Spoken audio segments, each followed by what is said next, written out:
Ocurrió el mismo día que murió mi madre. Yo solo tenía 14 años. Ya tenía el corazón roto al ver como ese levaba su cuerpo sin vida. Pensé que lo peor que me podía pasar era perderla, pero me equivoqué. Esa noche, mientras el olor a muerte y dolor en lenaba nuestra casa, mi abuelo vino a verme. No vino solo. Siete de sus amigos lo seguían. Sus sombras alargadas y aterradoras contra la luz de la linterna. Me quedé paralizada, confundida. Pensé que tal vez habían venido a consolarme. Pero cuando six la mirada en los ojos de mi abuelo, lo comprendí demasiado tarde. Me rodearon, susurrando, riendo y acercándose. En la raba por mi madre cuando algo peor que la muerte me atacó. Mi abuelo y sus siete amigos abusaron de mí juntos. Grité hasta que así me quebró la voz, pero nadie vino. Las paredes retuvieron mis gritos y la noche así tragó mi dolor. Sus manos pesadas me obligaron a caer, sus rostros crueles me miraron sin piedad. Pensé que moriría igual que mi madre ese mismo día. Pero en cambio, viví, cargando con una cicatriz más profunda que la tumba. Y justo cuando pensé que el horror estaba terminando, sucedió algo que me hizo creer que mi sufrimiento apenas comenzaba. Pero déjame lavar el pasado. Necesitas saber cómo empiezo todo, como una chica sencilla como yo termino and esa noche terrible. Me llamo Mary. Crecí en una pequeña aldea africana donde todos se conocen. Los niños jugaban descalzos por caminos polvorientos, las mujeres se cargaban agua en vasijas de barro y los hombres se sentaban bajo los árboles a conversar sobre el mundo. La vida nunca fue fácil, pero mi madre, Ana, la hacía soportable. Era amable, trabajadora y siempre me susurraba. María, por muy oscura que sea la noche, siempre llegará la mañana. Mi padre nos abandonó hacía mucho tiempo, dejándonos a mi madre y a mí solas. Dicen que se había fugado con otra mujer, pero nunca me importó. Para mí, mi madre lo era todo. Trabajaba en granjas a cambio de comida, lavaba ropa, tejía cestas. A veces, cuando llegaba casa cansada, le daba masajes en las manos y nos reíamos juntos. La única otra familia que teníamos era mi abuelo, Henry. Era respetado en el pueblo. Vestía ropa limpia, caminaba con bastón y siempre hablaba con autoridad. Cuando toda la gente lo escuchaba, era temido, pero también admirado. Para mí, era estricto, a veces frío, pero aún así, de mi sangre.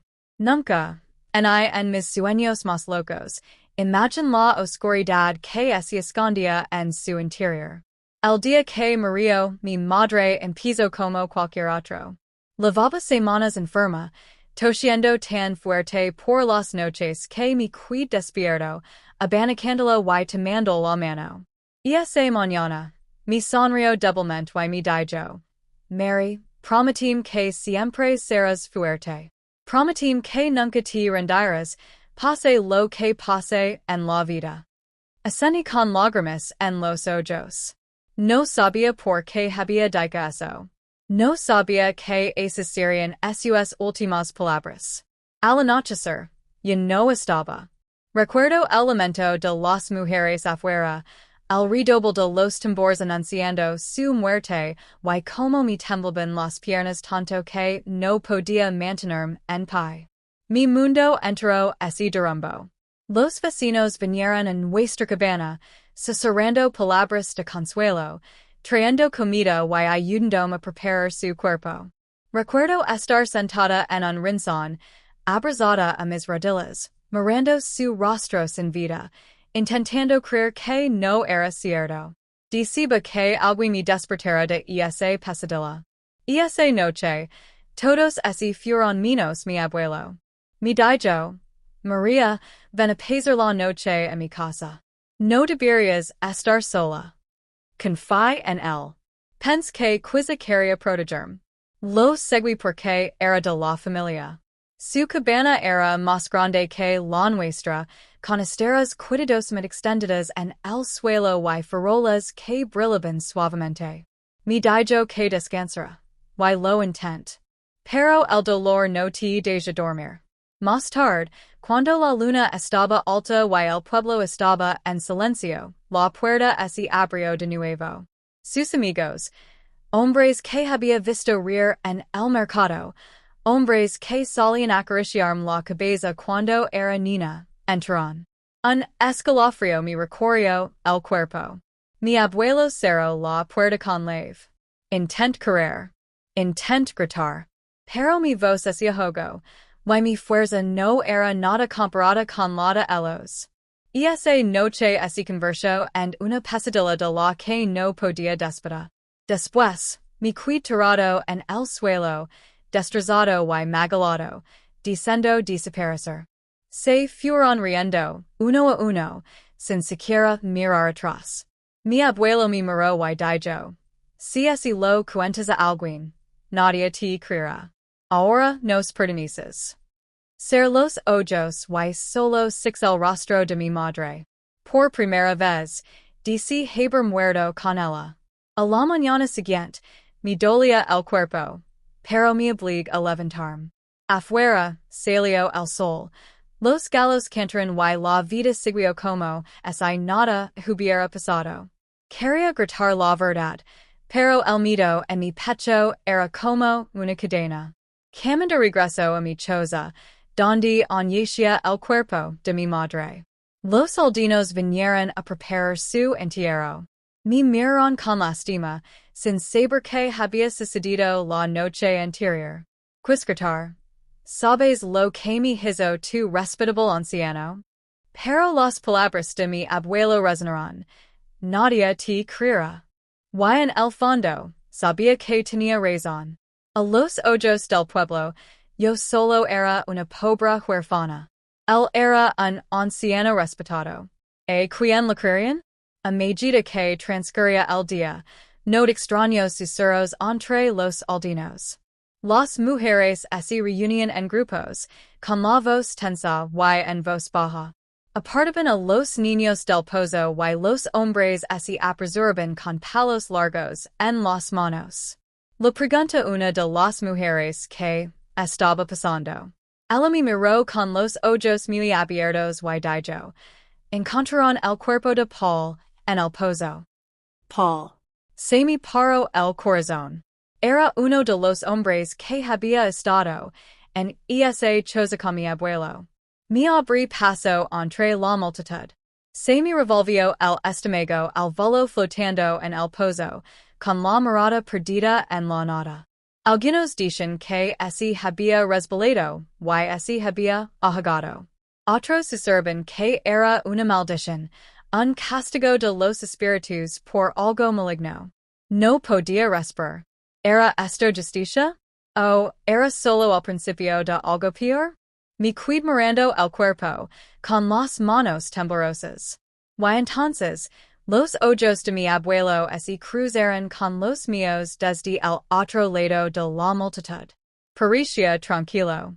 Demasiado tranquilo. Casi como si supiera que esto iba a pasar.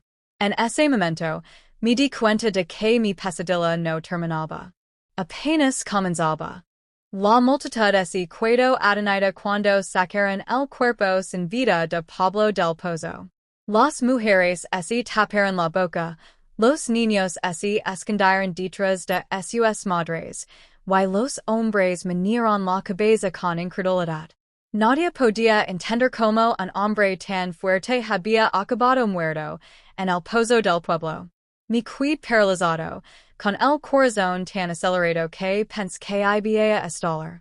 Apenas unas horas antes, este mismo hombre había sido uno de los siete que me destrozaron en la cabana de mi abuelo. Ahora, Ali estaba, rígido, frío y desaparecido para siempre. Pero lo que más me impactó no fue la muerte de Paul, sino la mirada de mi abuelo desde la multitud. Su rostro no reflejaba miedo, en hay dolor, en hay conmoción. En cambio, tenía una expresión tranquila y firme, como si conociera un secreto que nadie más conoce. Sus ojos se clavaron en los míos, y en ese instante, sentí el peso de una advertencia silenciosa. No digas nada, Mary. Los aldeanos se levaron el cuerpo de Paul a rastras, discutiendo sobre qué hacer. Algunos dicen que había sido un accidente, otros juraban que era una maldición de los antepasados. Pero empezaron a correr rumores que me asustaron incluso a mí. Una anciana murmuró, esto es un castigo. Debe haber hecho algo terrible en secreto. Otro añadió, a los espíritus no juzgan. Los muertos hablan más fuerte que los vivos. Vaya la cabeza, con el corazón latiendo con fuerza. ¿Era esto realmente un castigo por lo que Paul y los demás me hicieron? ¿O estaba pasando algo más? Pero antes de que pudiera pensar más, la pasada mano de mi abuelo se posó en mi hombro. Me estremecí. Se acercó y me susurró al oído para que nadie más pudiera oírlo. En hay una palabra, Mary. Si hablas, querrán más cuerpos. Y no serán solo ellos, podrías ser tú también. Un escalofrío recorrió todo mi cuerpo. Y esa noche, después de enterrar apresuradamente el cuerpo de Paul, el pueblo intentó volver a la normalidad.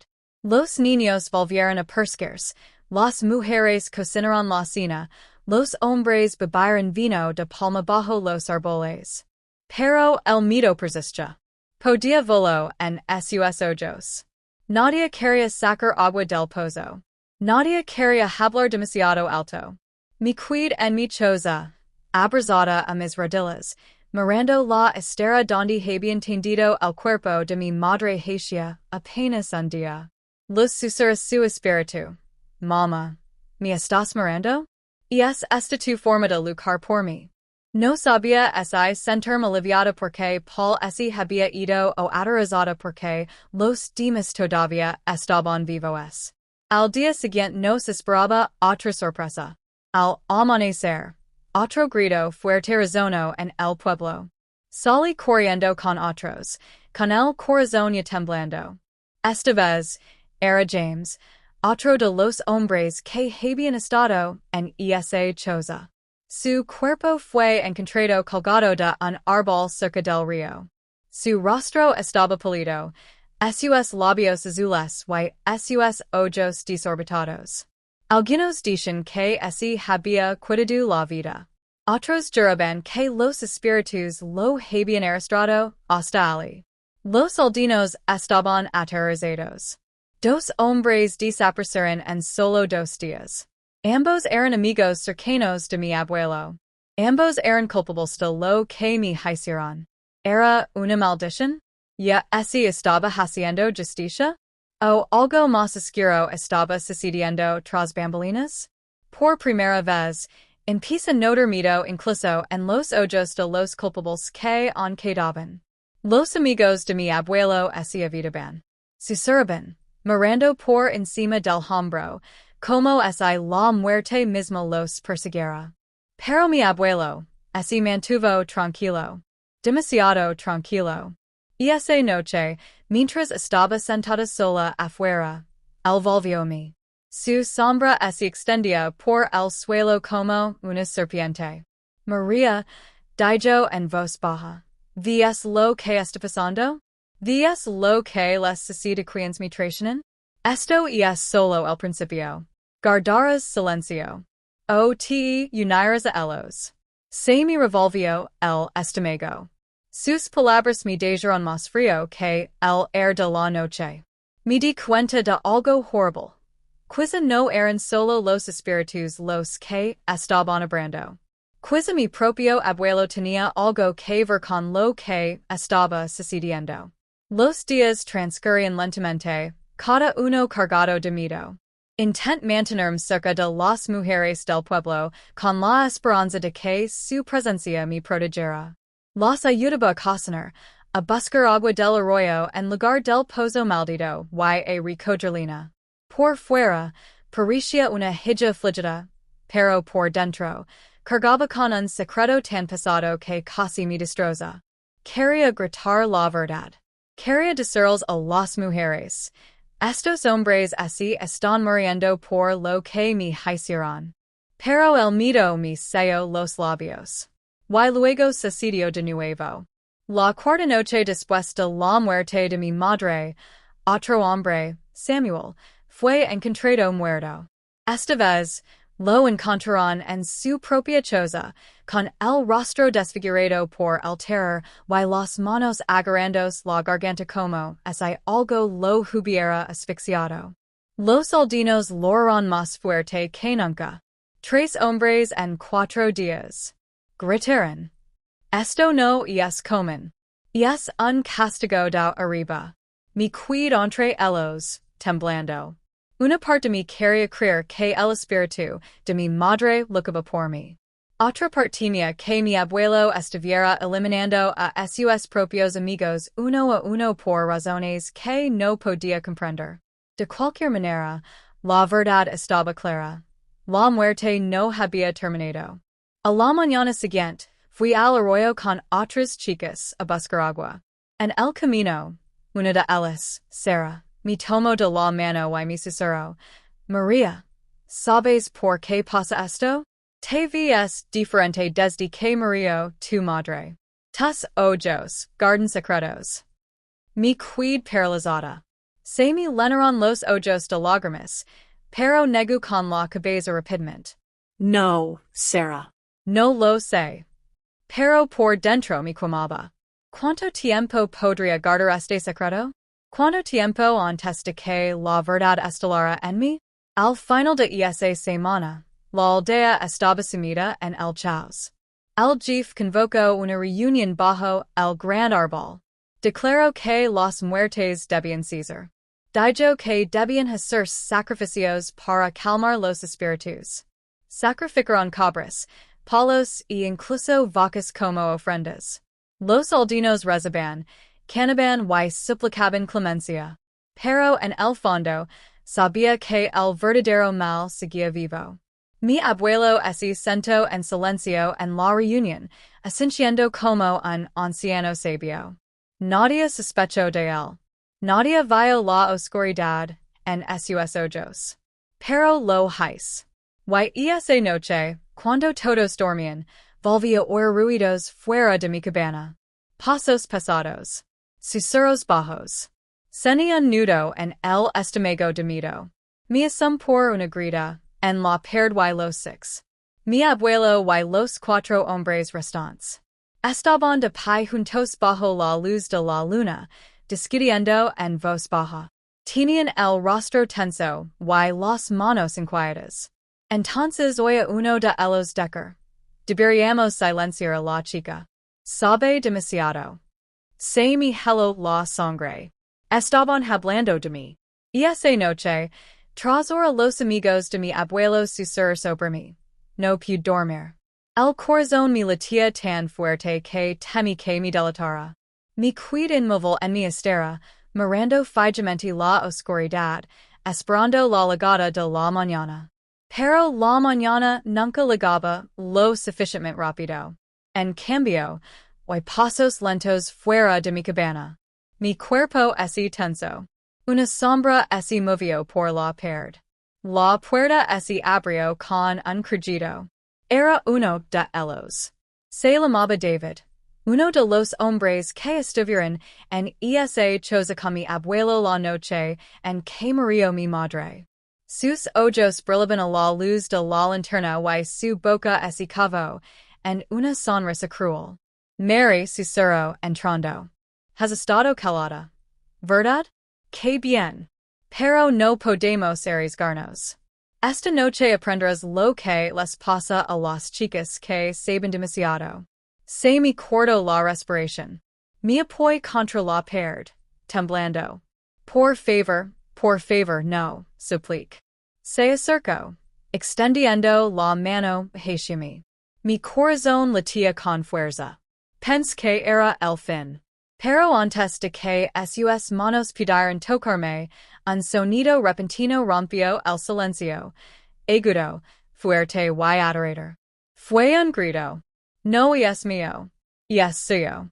David ese tambaleo. Agarrándose el pecho. Sus ojos se abrieron de par en par, horrorizado. Su cuerpo se estremeció violentamente y cayó al suelo, jadeando como si una fuerza invisible lo aplastara. Observe conmocionada, paralizada por el miedo. Se arranó el cuello, pidió, su rostro se retorció de dolor. Entonces, tan repentinamente como empezó, terminó. Su cuerpo se quedó inmóvil. Sus ojos sin vida me miraron fijamente. David estaba muerto. Allí mismo, en el suelo de mi choza. No podía moverme. Todo mi cuerpo temblaba. ¿Había sido el espíritu de mi madre el que lo hizo? ¿O simplemente la muerte lo había seguido hasta mi cabana? No sabía qué hacer. Si gritaba, vendría todo el pueblo. ¿Y qué diría? Preguntarían por qué David estaba en mi choza de noche. Me culparían. Me avergonzarían. Así que es lo único que podía hacer. Me senté en un rincón, abrazando mis rodillas, mirando su cuerpo sin vida hasta que la primera luz del amanecer tocó el cielo. Cuando el gallo cantó y los aldeanos se despertaron, salí de mi choza. Me temblaba la voz al gritar. Socorro. Hay alguien en mi choza. Los aldeanos entraron corriendo. Se oyeron jadios al ver el cuerpo de David. Las mujeres gritaron. Los hombres murmuraron. Los niños lloraron. Otro más. Exclamaron. 4 hombres desaparecidos en menos de una semana. El giflego, con el rostro ensombrecido por la ira y el miedo. Esta no es una muerte cualquiera, declaró. Los dioses nos están castigando. Los aldeanos asintieron, susurrando oraciones. Pero mi abuelo permaneció en silencio, al fondo de la multitud, con la mirada fija en mí. Nuestras miradas se cruzaron, y en ese instante lo supe, él no creía que fueran espíritus. Él sabía la verdad. Y yo supe que sospechaba de mí. Ese día, el miedo se extendió por el pueblo como un reguero de pólvora. Nadie quería salir de sus chozas. Nadie quería ir a buscar agua en el camino junto al río. Las madres abrazaban a sus hijos, y los padres afilaban sus machetes. El jefe convocó otra reunión. Debemos purificar nuestra aldea, gritó. Debemos expulsar el mal entre nosotros. Se volvieron a realizar sacrificios. Las cabras bailaban. Las gallinas chillaban. Se derramó sangre en el suelo mientras los ancianos oraban. Pero aún así, el miedo persistía. Yo cargaba con un secreto más pesado que cualquier sacrificio. Sabía lo que esos hombres habían hecho. Sabía por qué morían. Y sabía que la mirada de mi abuelo me seguía como la de un cazador que es ya a su presa. Esa tarde, volví al arroyo con Sarah. Era la única chica que parecía notar mi silencio. Me tomó de la mano y me susurró. Mary, ¿sabes algo? Por favor, dímelo. Lo vio en tus ojos. Se me llenaron los ojos de lágrimas, pero negó con la cabeza. No puedo, Sarah. Si hablo, me muero. Me apretó la mano suavemente. A veces hablar es la única forma de vivir. Sus palabras permanecieron en mi corazón mucho tiempo después de que regresamos a casa. La noche siguiente, el miedo me visitó nuevamente. Estaba tumbado en mi cabana, mirando el techo, cuando oí ruidos afuera otra vez. Mi cuerpo se tensó. Pasos. Susurros. La puerta tembló como si alguien intentara abrirla a la fuerza. Me apoyé contra la pared, rezando en silencio. Mamá, protégeme. Por favor. De repente, la puerta se abrió de golpe. 3 de ellos entraron a la vez, mi abuelo y los 2 hombres que quedaban. Sus rostros eran duros, sus ojos oscuros. María, dijo mi abuelo, en voz baja. Demasiados amigos míos se han ido. Se remoria demasiado. Si no tienes cuidado, el pueblo pensará que eres la causa. Negu con la cabeza, con lágrimas deslizando por las mejillas. No hice nada. Lo juro. Uno de los hombres dio un paso al frente con la mano en alto. Deberíamos terminar con esto ya.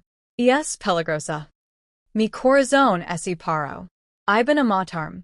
Pero justo cuando se acercaba, un fuerte ruido se escuchó afuera.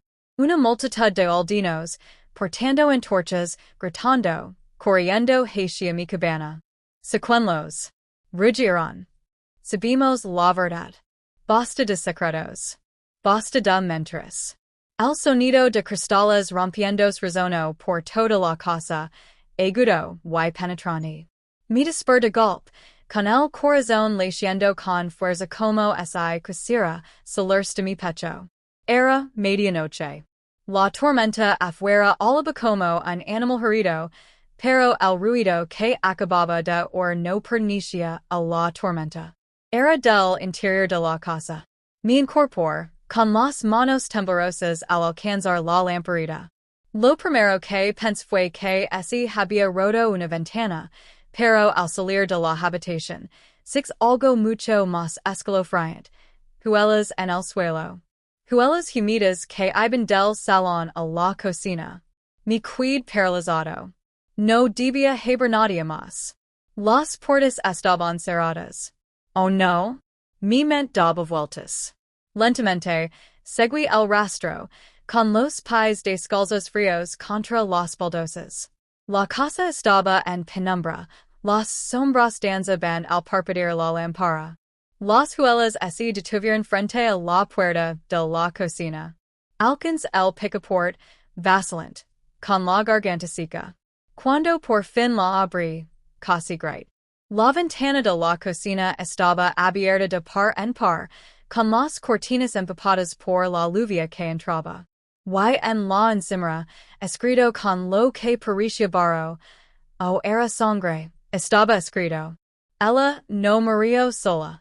Se me cortó la respiración. Me temblaban las manos con tanta fuerza que se me cayó la lámpara. La casa quedó a oscuras, y solo pude oír la voz furiosa de la tormenta afuera. Me tambaleé hacia atrás, golpeándome contra la mesa que tenía detrás. La lámpara rodó por el suelo, chispeando débilmente antes de apagarse por completo. Y entonces, desde un rincón de la cocina, llegó un sonido que jamás olvidaré, un susurro bajo y áspero. ¿La extrañas? Mis piernas cedieron. Mi espalda golpeó el suelo frío, pero no podía moverme. No podía gritar. Solo podía escuchar mientras el susurro se hacía más fuerte, rodeándome, aunque no había nadie allí. ¿Extrañas a tu madre? Me tapé los oídos, sollozando, pero la voz se colorado en mi cabeza. El olor a podrido lino la cocina. Mi visión se nubló como si el mismo estuviera lleno de dolor. Luego, silencio. Cuando abrí los ojos, las huellas habían desaparecido. Las palabras del mostrador se habían desvanecido. La ventana estaba cerrada, como si nunca hubiera estado abierta. Pero la voz se quedó conmigo, resonando dentro de mi cráneo. Y esa noche no dormí. Me senté en un rincón de mi habitación, abrazando mis rodillas, susurrando oraciones en la oscuridad. Y justo cuando pensé que había sobrevivido a la noche más larga de mi vida, la mañana trajo algo mucho peor. En el umbral de la casa había una caja. Dentro estaba el anillo de bodas de mi madre, todavía manchado de tierra, como si lo hubieran sacado de su tumba. El sol de la mañana intentaba brillar, pero el cielo estaba cargado de nubes oscuras, como si incluso los cielos supieran que algo malo estaba sucediendo. Me temblaban las manos mientras miraba la caja en el umbral. Dentro, la banda de plata opaca del anillo de bodas de mi madre parecía burlarse con la superficie cubierta de tierra, sus bordes afilados como recién extraídos de la tumba. No podía respirar. Sentía una opresión en el pecho, la vista así me nubló y, por un instante, creí desmayarme. Alguien había tocado su tumba. Alguien la había desenterrado. Y peor aún, querían que lo supiera. Cerré la puerta, apretando la caja contra mi pecho, con lágrimas quemando los ojos. De repente, la casa se sintió más pequeña, sofocante, como si las paredes se inclinaran hacia dentro. El susurro de la noche anterior aún resonaba en mi interior. ¿La extrañas? Al mediodía, supe que no podía calar. Llamé a mi tío David, el único familiar que realmente intentó ayudarme tras la muerte de mi madre. Al principio, su voz por teléfono sonaba tranquila, pero cuando le conté lo del timbre, se le quebró el tono. Eso es imposible, dijo, casi para sí mismo. Su tumba está celada, es imposible. Tío, susurró, apretando el teléfono con tanta fuerza que se me pusieron los nudillos blancos. Estaba en una caja. En mi puerta. Alguien tocó su tumba. Se quedó en silencio durante un largo rato y luego dijo algo que me dio en más escalofríos. No vuelvas sola. Voy esta noche. No. No lo abras la puerta a nadie hasta que llegue. La línea se cortó. Intent calmarme, pero el silencio de la casa era insoportable. Cada crujido del suelo de madera, cada gemido del viento exterior, me hacía estremecer. Casi podía sentir que alguien me observaba desde los rincones de las habitaciones. Las horas pasaron, lentas y pesadas, hasta que volvió a anochecer. Estaba sentado en la sala, esperando a mi tío, con la caja sobre la mesa como un objeto maldito. Pero entonces, llamaron a la puerta. Me dio un vuelco el corazón. Miré el reloj. Era demasiado temprano para que llegara el tío David. Llamaron a la puerta otra vez, esta vez más fuerte. No me moví. No pude. Entonces una voz, baja, familiar. Abre la puerta, cariño. Me quedé paralizado. Se me heló la sangre. Esa voz era la voz de mi madre. Me tambaleé hacia atrás, sacudiendo la cabeza con fuerza. No. No. Esto es un truco. Está muerta. Se ha ido. Por favor, suplicó la voz, ahora más suave, casi rota. Hace frío aquí fuera. Déjame entrar. Las lágrimas me nublaron la vista mientras aferraba el anillo. Quería correr, gritar, pero mis piernas no me obedecían. Los golpes se volvieron frenéticos. La voz se tornó desesperada, casi enojada. Déjame entrar. Me tapé los oídos, sollozando, pero entonces, de repente, la puerta se abrió de golpe. Un aire frío entró en la casa, trayendo consigo el olor a tierra húmeda. La caja sobre la mesa vibró y cayó, derramando el anillo al suelo. Y allí, de pie, enmarcada por la oscuridad exterior, había una sombra. Su forma era como la de mi madre, pero sus ojos. Sus ojos no eran más que fosas huecas y brillantes. Grité cuando la figura dio un paso adelante. Y entonces, justo cuando su mano se extendía hacia mí, los faros de un coche atravesaron la oscuridad. La camioneta de mi tío frenó bruscamente frente a la casa. La figura desapareció. El tío David entró corriendo, pálido al verme desplomarme en el suelo, agarrando el anillo. Cerró la puerta tras él, con las manos temblorosas. ¿Qué pasó? Preguntó. Pero antes de que pudiera responder, ambos lo escuchamos. Un susurro, suave y bolón, que se filtra a través de las paredes. Ella no murió sola. El rostro del tío David palideció al or el susurro que recorrió la habitación. Me miró con la mandíbula apretada, y me levantó del suelo. Su mano era firme, pero no el temblor. Ella no murió sola. Las palabras se repitieron una y otra vez, como levadas por el viento, dando vueltas alrededor de la casa como una maldición. El tío David me agarró de los hombres. Escúchame, Ana. No contests. No me reprendas. Entends. Asentí, con lágrimas corriendo por mi rostro. Pero por dentro, mi corazón clamaba por respuestas. ¿Qué significaba esa voz? La muerte de mi madre y me había destruido. ¿Qué secreto aún se escondía en ella? El tío David cerró todas las puertas y ventanas con llave. Se movía con cierta urgencia, como si hubiera preparado para este momento toda su vida. Entonces hizo algo inesperado. Abrió su bolso y sacó un pequeño libro encuadernado en cuero. La tapa estaba raída, desgastada por el tiempo, pero al abrirlo, 6 páginas llenas de notas manuscritas. Esos hombres, susurró, mirando hacia las paredes como si pidieran orlo. Tu abuelo y sus amigos, no solo eran malvados.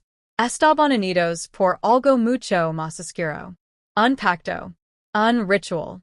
Y tu madre nunca estuvo destinada a sobrevivir el día de su muerte. Se me encogió el estómago. ¿Qué estás diciendo? Me miró con los ojos encendidos. No fue su primera víctima. Y no se suponía que fuera la última. Antes de que pudiera hablar, las luces de la casa parpadearon y se apagaron. La habitación quedó a oscuras. Desde afuera, se oyeron pasos. Pesados, lentos, dando vueltas alrededor de la casa. Me aferré al brazo del tío David. ¿Están aquí? Los pasos se hicieron más fuertes, hasta que tocaron las paredes.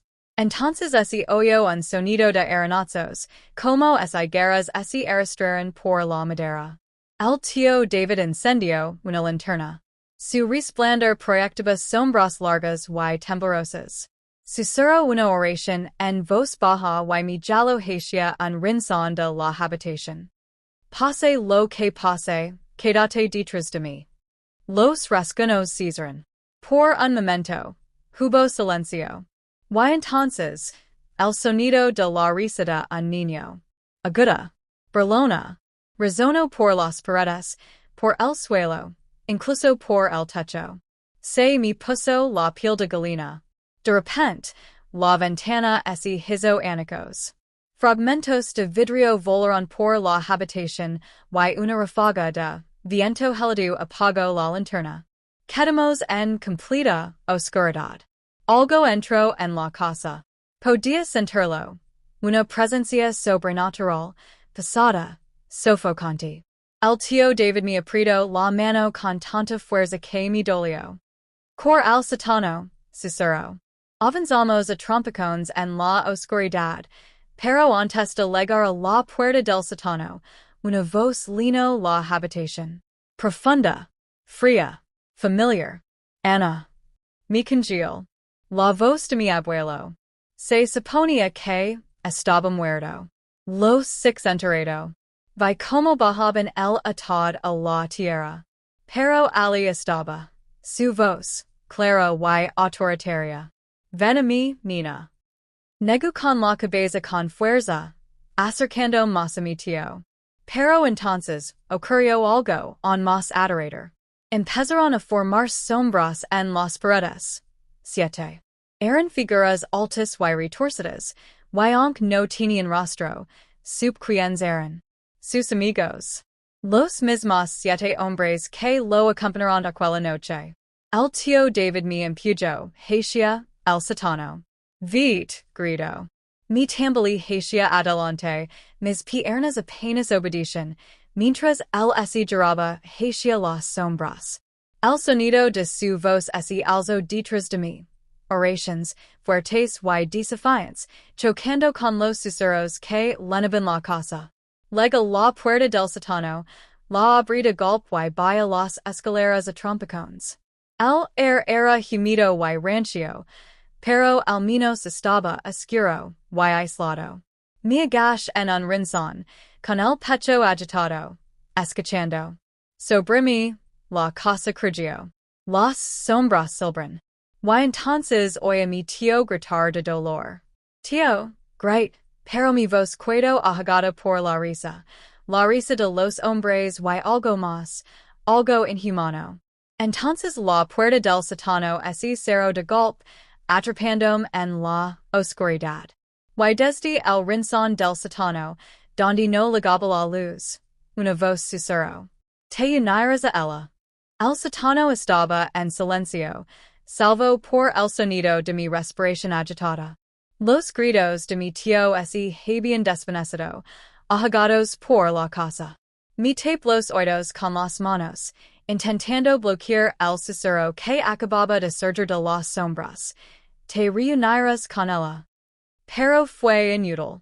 Las palabras me pegaron como telarañas.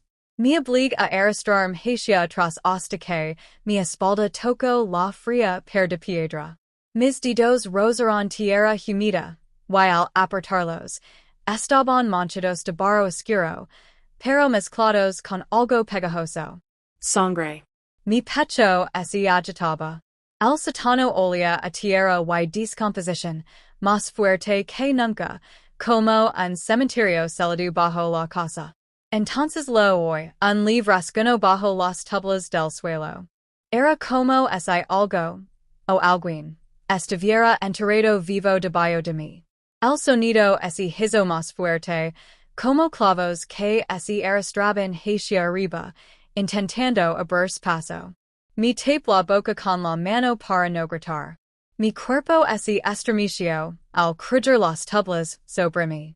Cayó una lluvia de polvo.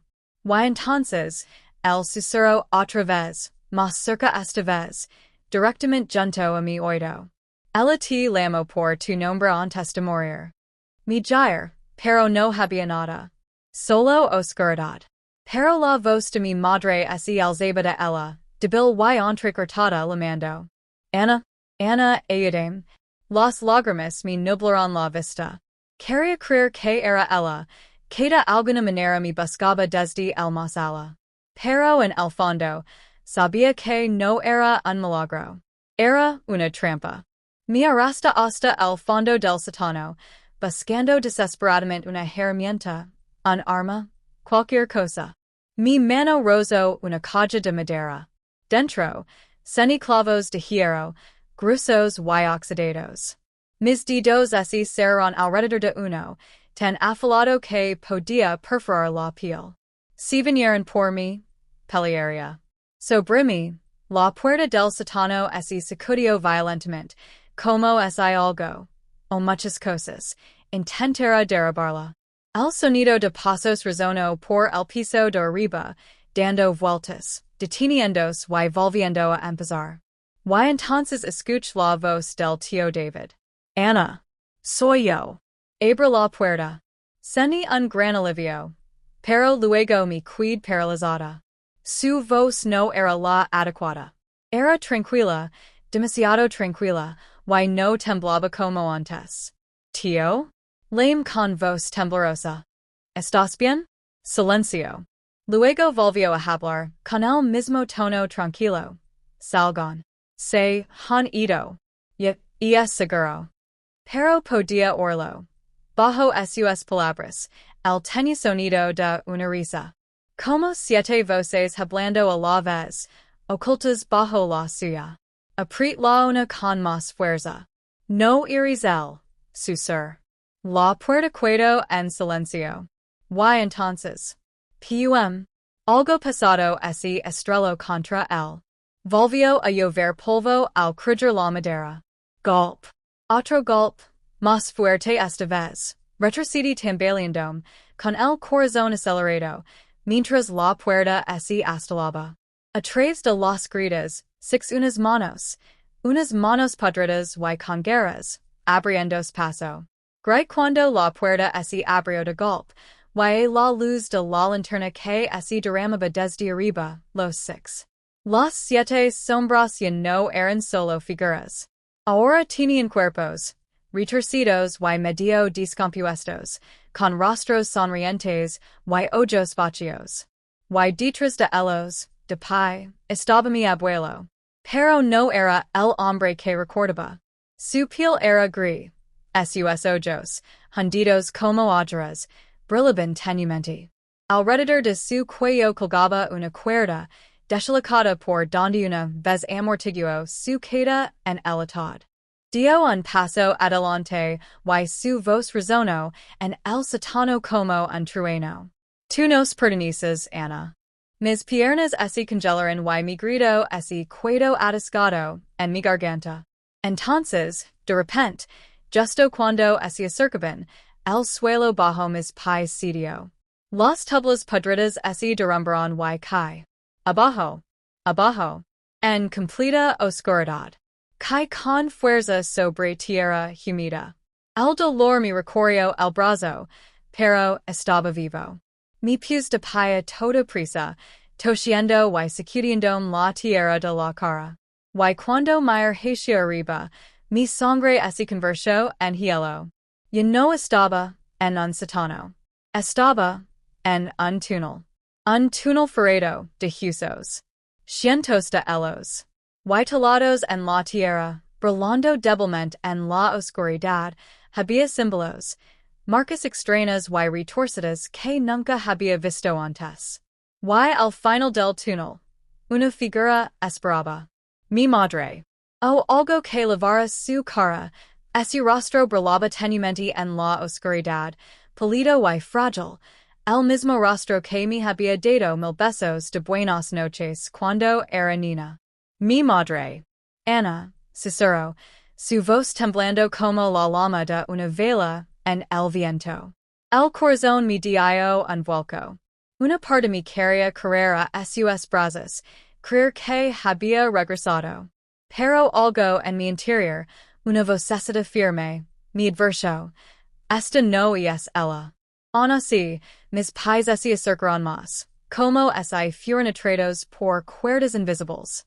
Mama? Mi voz se quebró. Sí, cariño.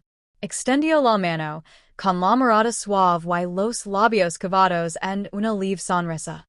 Nunca quiste root. Ven. Ven conmigo. Me detuve justo antes de tocarla. El brillo de su cuerpo parpadeó, y por un instante, su rostro se transformó en algo más, ojos hundidos, boca abierta, dientes afilados. Entonces volvió a ser ella, sonriendo dulcemente. Se me encogió el estómago. No eres ella. La sonrisa vaciló. Su mirada se volvió fría. Y entonces el túnel se estremeció. Los huesos se desprendieron de las paredes, resonando contra el suelo. Las marcas taladas en la tierra empezaron a brillar con más intensidad, ardiendo como fuego. Detrás de mí se oyó un movimiento.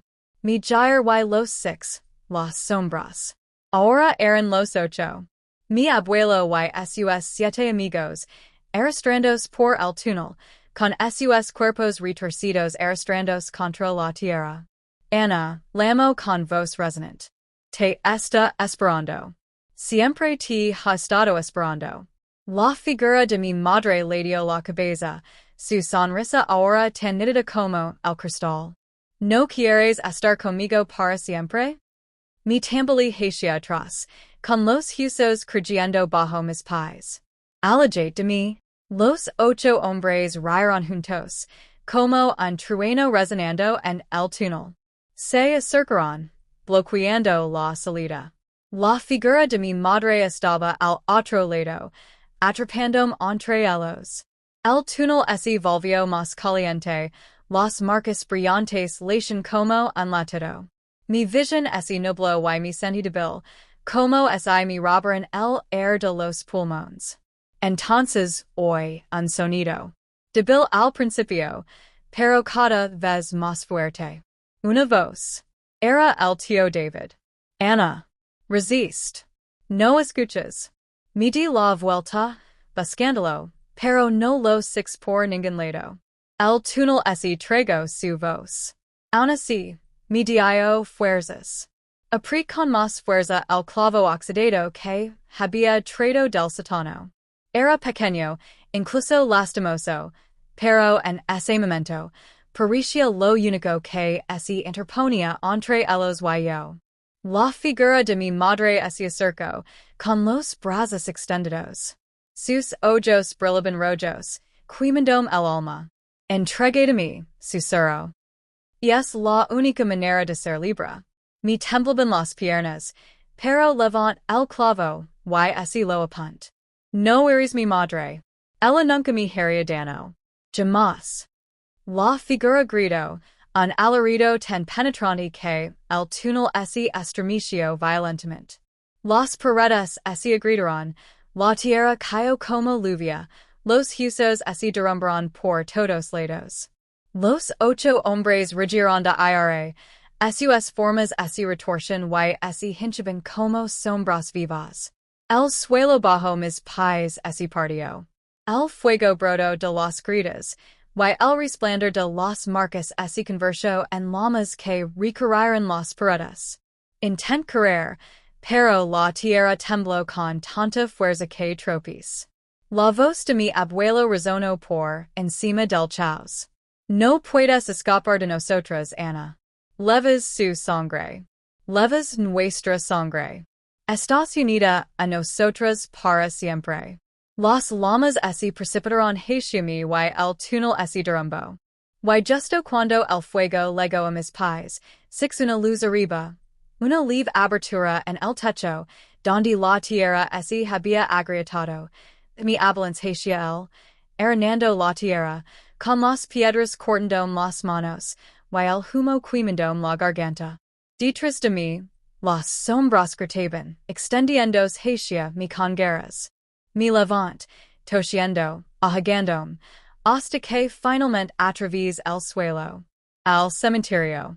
Jadi en busca de y mi desplome en el suelo. A mi alrededor, las tumbas se estremecieron, las lápidas se agrietaron y la tierra se partió. Y entonces me di cuenta con horror, los ataúdes estaban subiendo. Uno a uno, se abrieron paso a través de la tierra con los perpetuos destrozados. Manos esqueléticas se adentraron en la noche. Los muertos se levantaban. Y en el centro del cementerio, erguido y orgulloso, estaba mi abuelo. Sus ojos ardían como fuego, su boca se torcía triunfalmente. Esto es solo el principio, Ana, bramo. El lineage estará completo. El suelo tembló violentamente y las tumbas se abrieron a mi alrededor. Great y mi tambaleé hacia atrás mientras docenas de cadáveres se arrastraban fuera de la tierra. Y entonces tropis con una lápida. Cuando mir hacia abajo, mi sangre se congeló. Era la tumba de mi madre. Y la tapa de su ataúd se iba abriendo lentamente.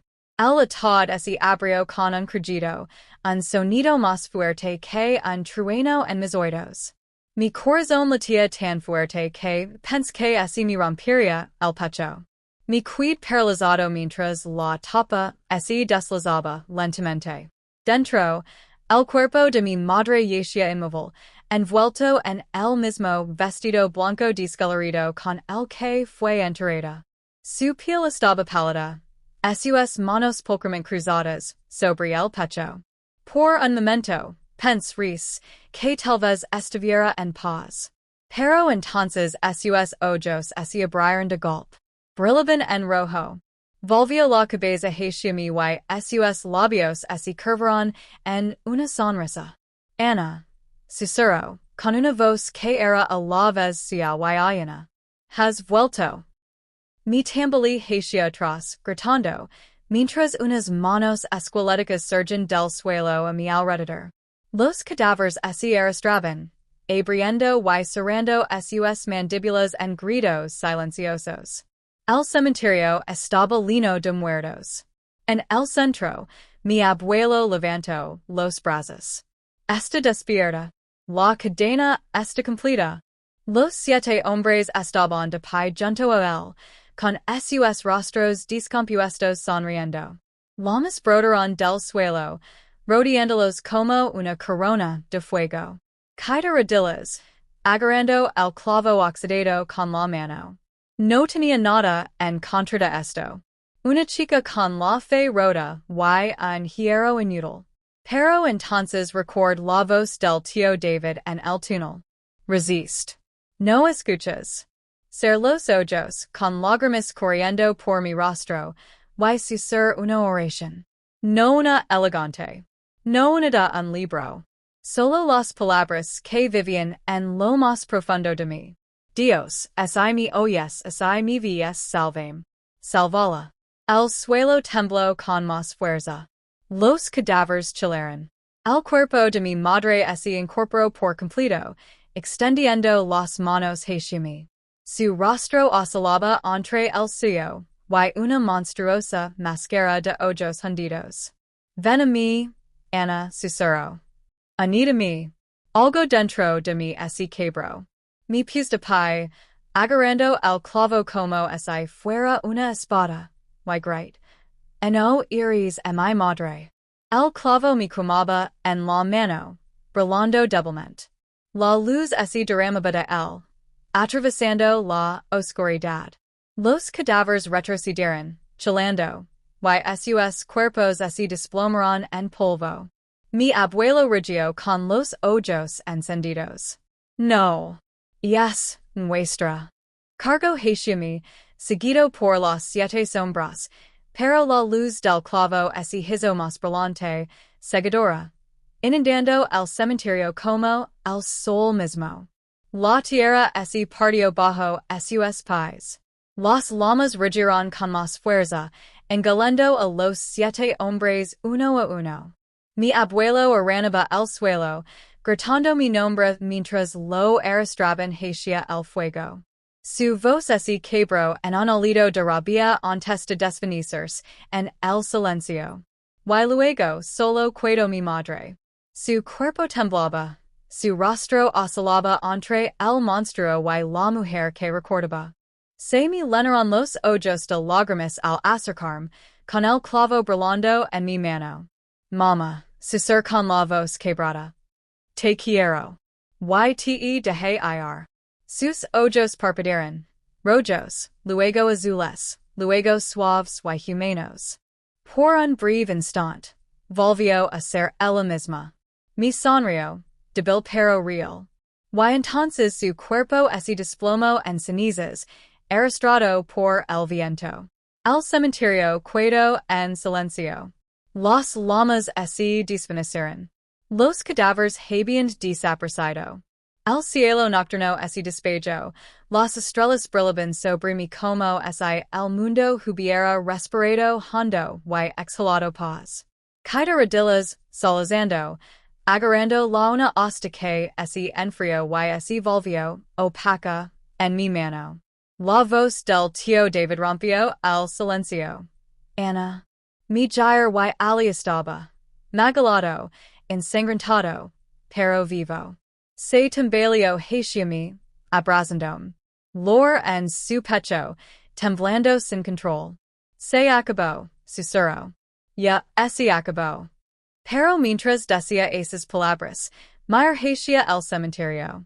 Y alía lo lejos, donde el fuego de mi abuelo lo había consumido, la tierra en ardía. Un leve susurro se oye en el viento. Este no es el final. Lechen de vida. El mal puede disfrazarse en los rostros que más amamos, pero el amor y la fe son más fuertes que la oscuridad. No importa cuán profundas son las sombras, hasta la luz más pequeña puede romperlas.